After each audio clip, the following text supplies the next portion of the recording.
Hello, and welcome to the next installment in this now fairly regular series of movie reviews. This week I saw The Smashing Machine.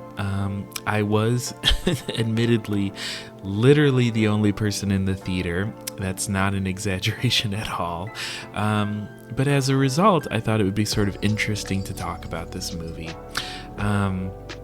This is sort of your spoiler warning. During these sort of review discussions, I go fully into spoiler. So if you're interested in seeing this movie and you don't want it spoiled, I'd recommend you click off now. But otherwise, let's jump right into it because, yeah, it's sort of a weird one. So yeah, let's do it. So I admittedly have not had enough coffee this morning yet. So this may be a bit of a scattered review. That being said, I also feel like it's going to be sort of a weird review because this is sort of a weird movie. So I kind of think the best way to sort of cover it is to talk about basically like my impressions after like leaving the film / sort of like while watching it. And then also talk about sort of how these views changed after doing a bit of research.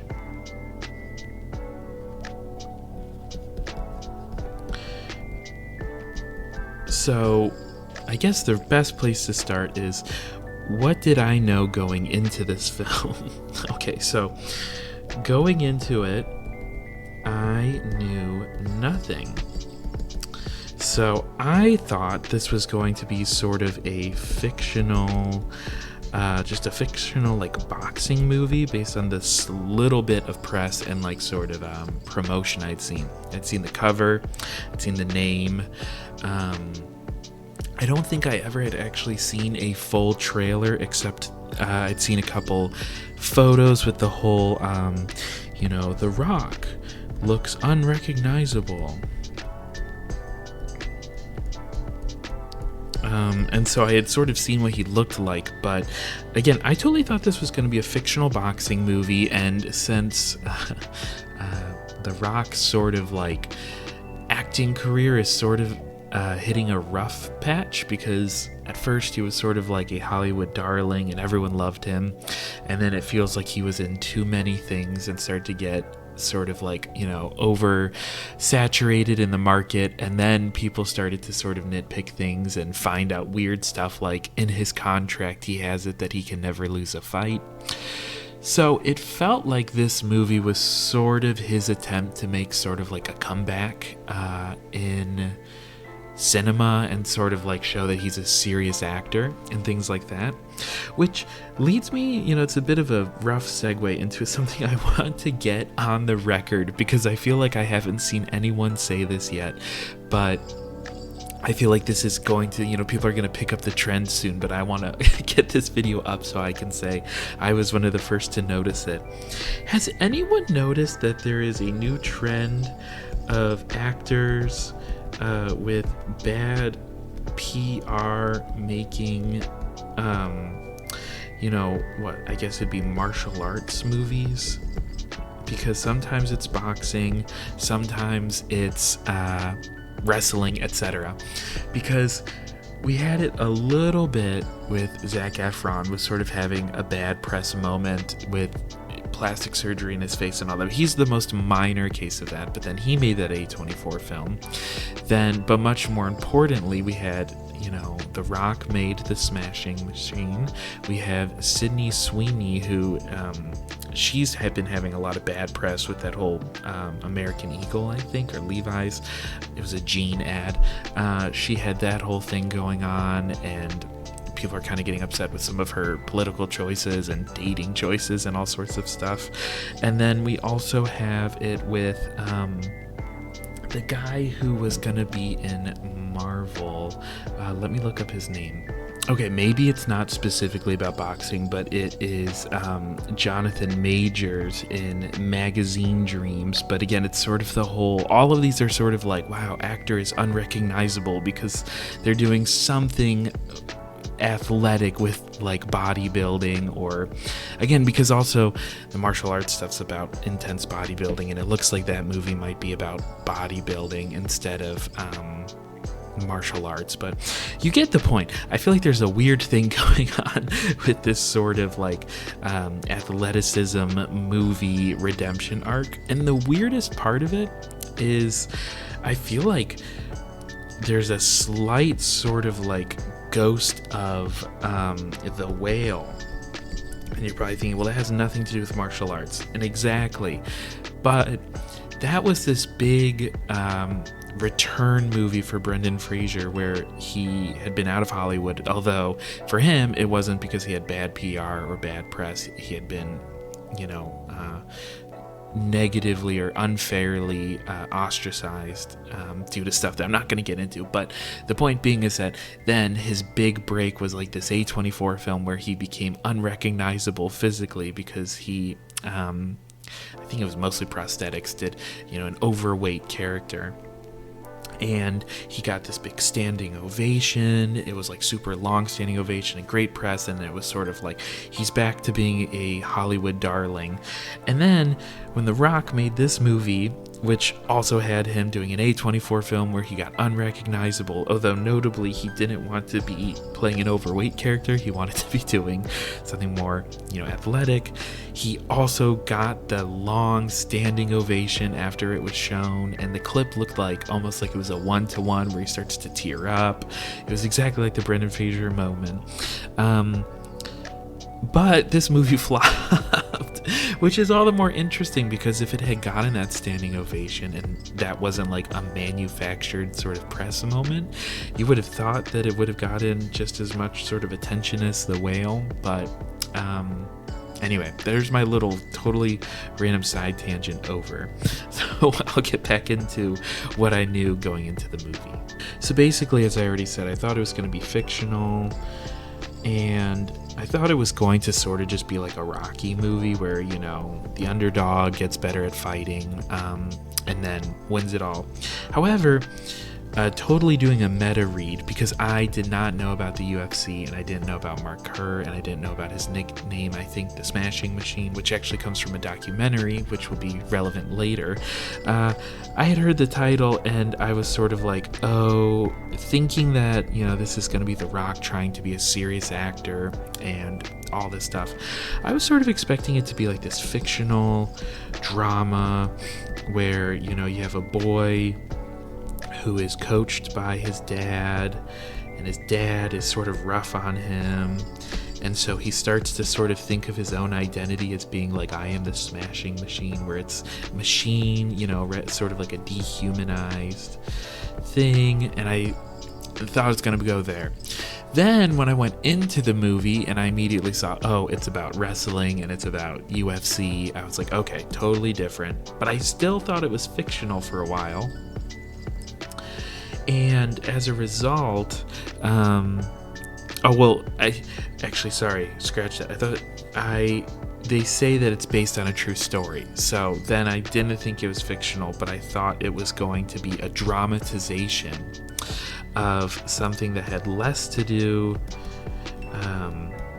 with the UFC, but more about like, is this going to be like true crime?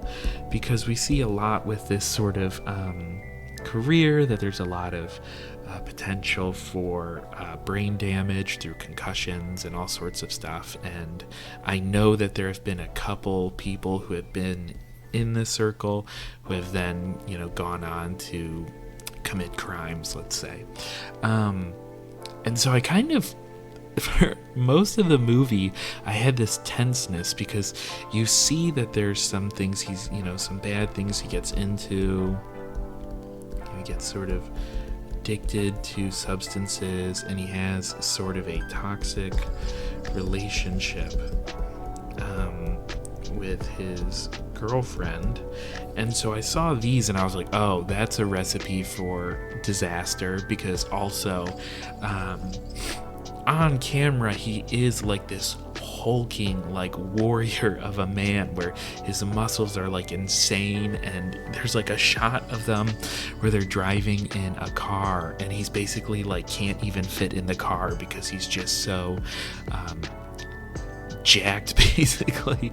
So I kept expecting it to be like, oh no, you can see where I'm going with this. These sort of things could lead to it being this sort of like intense snapping of the character and then a descent into violence. But instead that never comes. But as a result, the movie experience, because the movie does still build these moments up.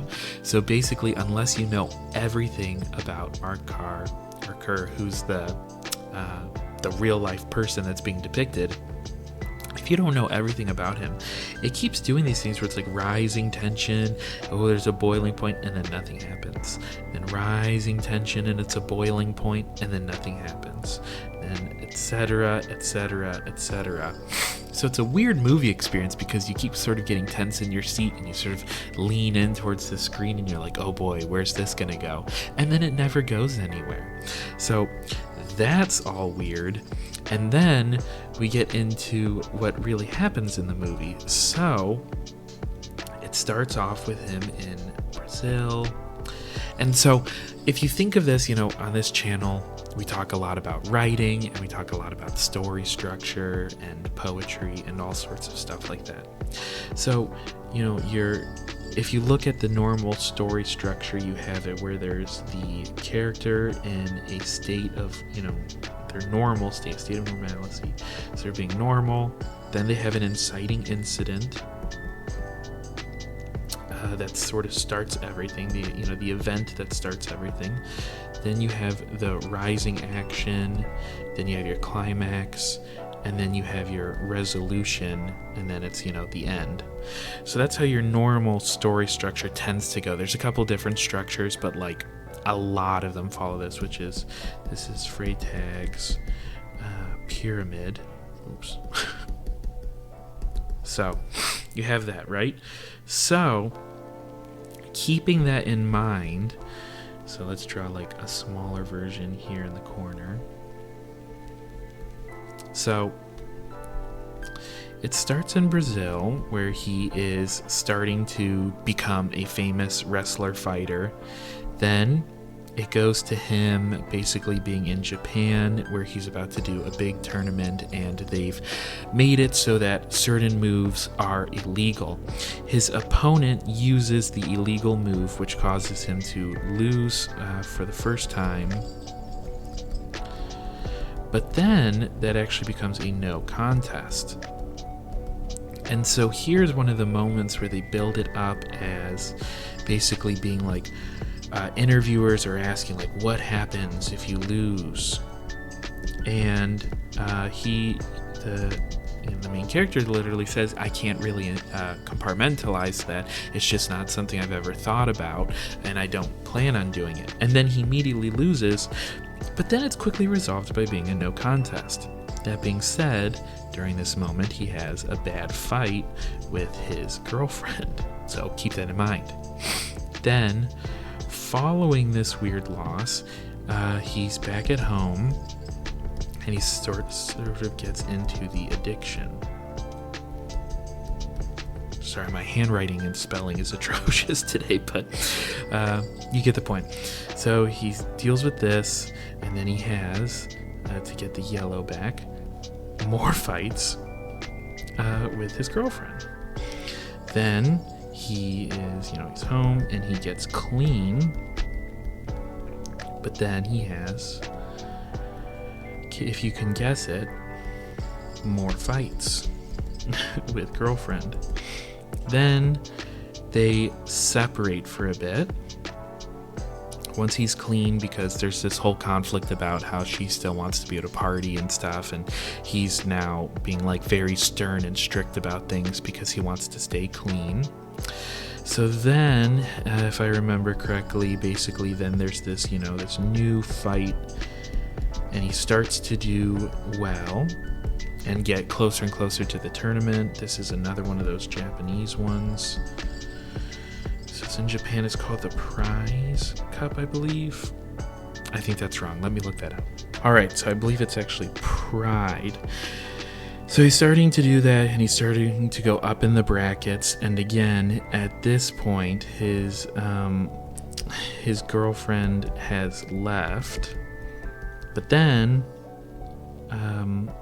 she comes back, and that's sort of its own point. And then he goes back home before the fight, before his professional fight, and then he has a fight with his girlfriend, and then he goes back to Japan for the big, championship, you could call it, and he loses. Because it's heavily implied of being distracted by all of his fights with his girlfriend. So if you map that out on a sort of story thing, it's sort of this weird, what's the climax?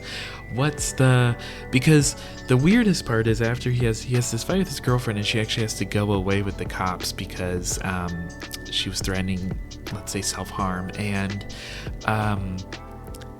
basically, so then he loses his big fight, and then it quickly pans to 2025, and it's the present, and it reveals that I think like 10 days after the events of the movie, he got married to her. They were married for like 6 years and have a kid together, but then they separated.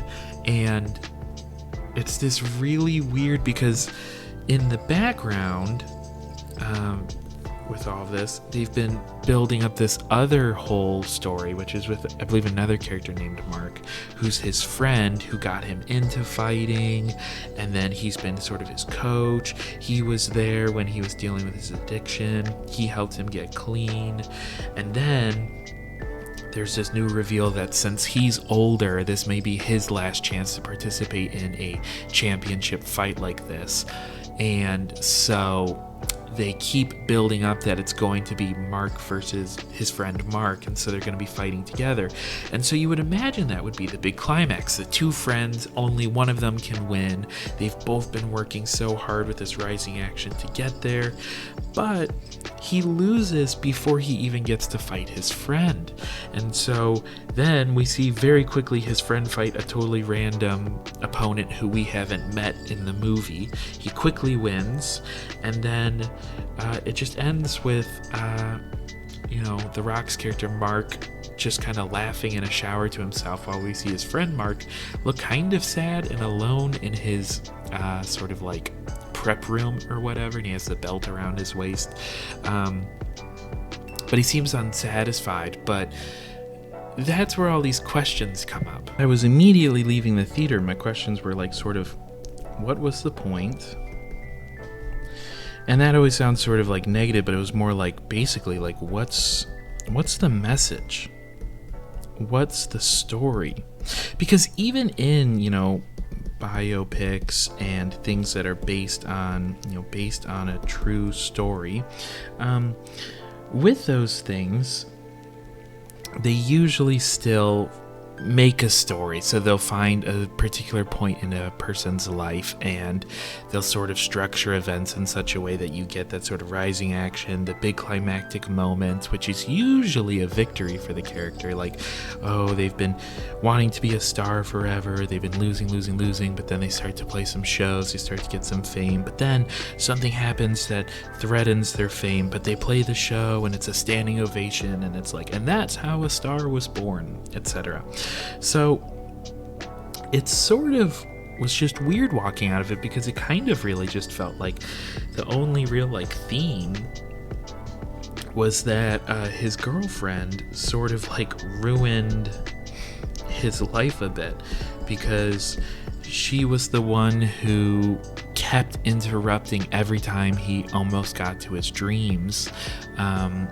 She would have a fight with him, and it was usually depicted pretty not equally either. It would usually seem like she was instigating the fight, and he was always depicted as being like very calm and collected through most of it.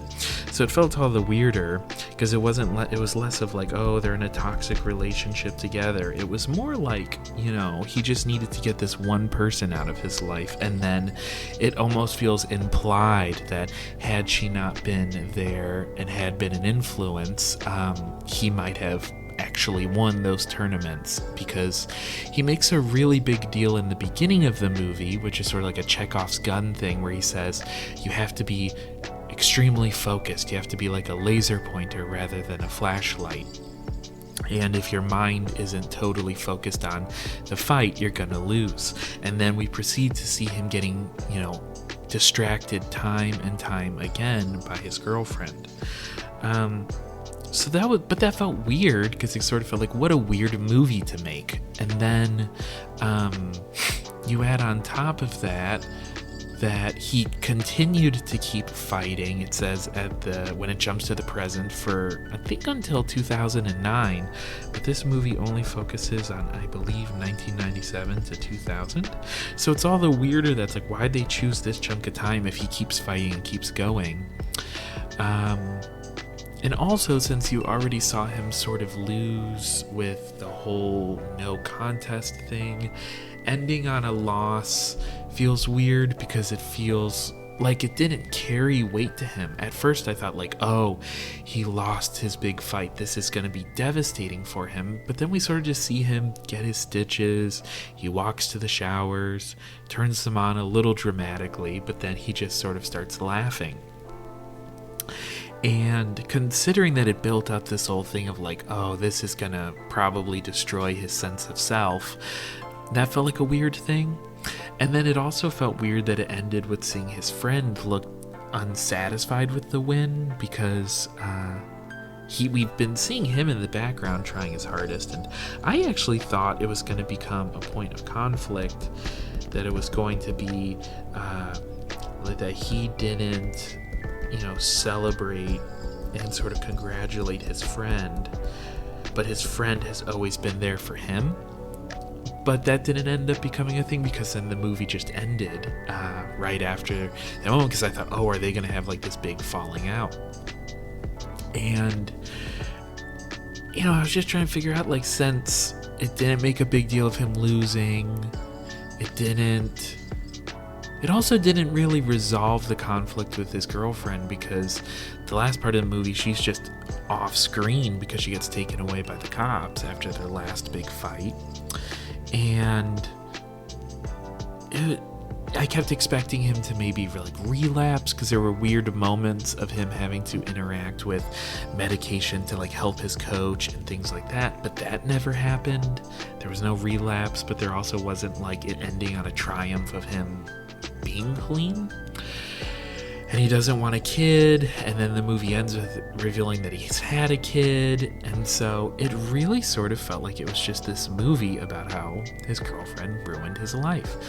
And if it was going to be a movie about how his girlfriend ruined his life, it feels all the weirder that it just ended on not like a final fight or a conversation between him and his girlfriend or anything, or him getting married to her, or, you know, anything. It just ends on this scene in the showers. So sort of a weird movie walking out of it, because I couldn't figure out what story they were trying to say. And then this comes to the next part of the discussion, which is what I found out after doing some research. So the sort of big reveal for me that I didn't know is that the Smashing Machine is based on a documentary called The Smashing Machine. And when you read the Wikipedia, I admittedly have not seen the documentary, but when you read the Wikipedia for it, you quickly realize that it's almost a one-to-one. They are very similar in what they cover, etc. So then you realize that it's this extremely weird movie, that this movie is actually basically just a shot-for-shot remake of a documentary, except it eliminates the interviews. There's no sort of like B-roll interview moments, but there are in the documentary. And I actually feel like this movie would have been, greatly helped by having the interviews, because that would have added so much weight to the sort of introspection of like what it means to lose, what it means to have these fights, why was his friend seemingly dissatisfied by the end, etc. Like, I would have much rather been able to get directly into his head, because the movie doesn't do a ton of showing us what's going on. For example, when he's in the shower at the end, I was fully expecting him to break down and start crying, and I think I saw some people online actually thought that he was like sort of laughing, where it looked like he was crying but he was supposed to be laughing. But then the more widely accepted opinion is that he is just laughing, so that's weird. And it's also just like a weird, like, what a strange movie for Dwayne "The Rock" Johnson to want to make, where, I would imagine he saw the documentary and was basically like, that was a really good documentary and what an interesting story it told. And then, decided to make not a fictional version, but like a movie depiction of it. It's very, very strange. And then, because a lot of the questions I had, like another question I had, for example, is basically, why were we following The Rock's character instead of his friend? Because his friend's story is basically a guy who first learned about the UFC. He brings his friend into it. He, works really hard at getting good at it while also coaching his friend. He watches his friend have to descend into addiction. He helps his friend get out of it. Then he joins this huge tournament. Everyone's saying he's too old, and that, this would probably be his last chance, and it ends with him winning, and it also ends with him sort of being like a little bit betrayed by the friend he's been supporting so much.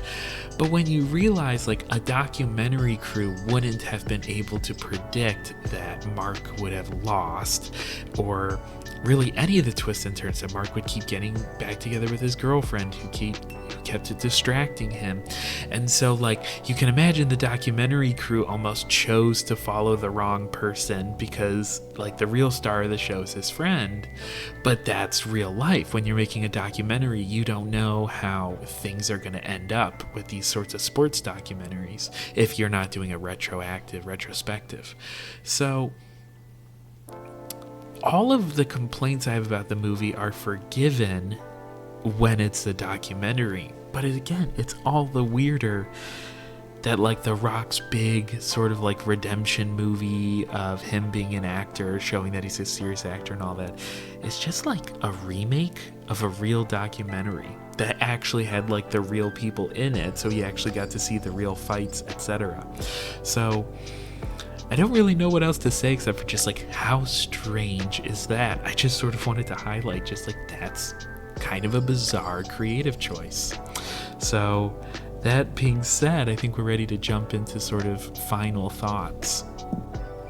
All right, so for sort of my final thoughts here, I think I'll just sort of discuss sort of my cons, and let's maybe do a lighter blue for pros with the movie as a whole, now that we sort of covered the more awkwardness with the storytelling aspect.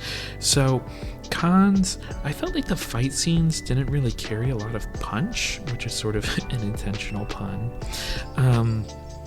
Whenever he was in the ring, this is UFC fighting, which is like a brutal form of martial arts and, competitive fighting.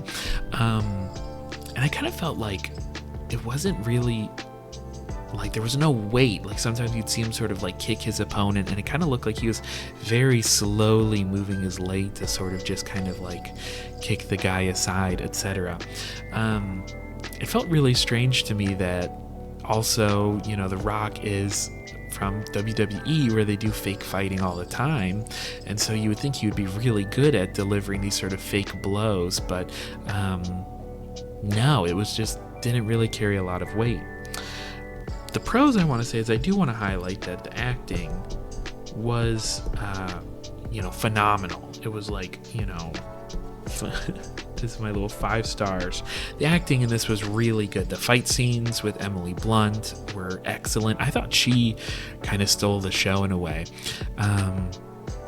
A big thing that was sort of helping The Rock is that he had like facial prosthetics and makeup to make him look so different and unrecognizable. But I did feel specifically kind of like my little theories that like he can't cry act, because he had like 2 crying scenes, and both of them he sort of just covered his face fully and then sort of did like a half weeping sound. So they weren't great. They kind of took me out of the moment. But beyond that, he did really good acting with sort of this like interesting sort of like Midwestern nice-esque character who is like very like gentle and soft-spoken and eloquent, but then is able to have like this very like intense look on his face when he's going into the fights and all of that. And also like he captured like the exhaustion after the fights well, and also sort of like his emotional exhaustion with his fights with Emily Blunt. He does the like the verbal fight stuff really well as well. So I thought that was excellent. Also, I think one of the coolest things about this entire movie is the music. Genuinely like such a cool soundtrack, going from the sort of interesting instrumentals and the way they sort of like sync up with the fighting.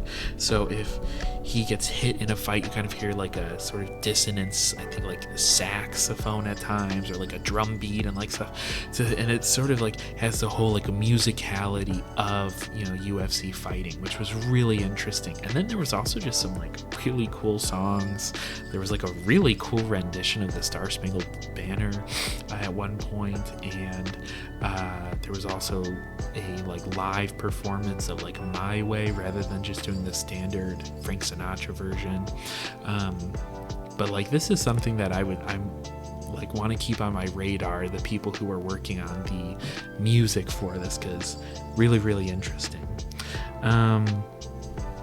The cinematography and sort of like camera work was really good too, because before I knew that this was based on a documentary, there were a lot of moments where I was like, ooh, the camera work, like the cameraman would be zooming in and out or walking, and it would sort of have a bit of a camera shake as he was following Mark. And as he was doing that, I kept thinking like, oh, this is sort of interesting because it's sort of raw like a documentary crew. So it kind of has this interesting realism to it.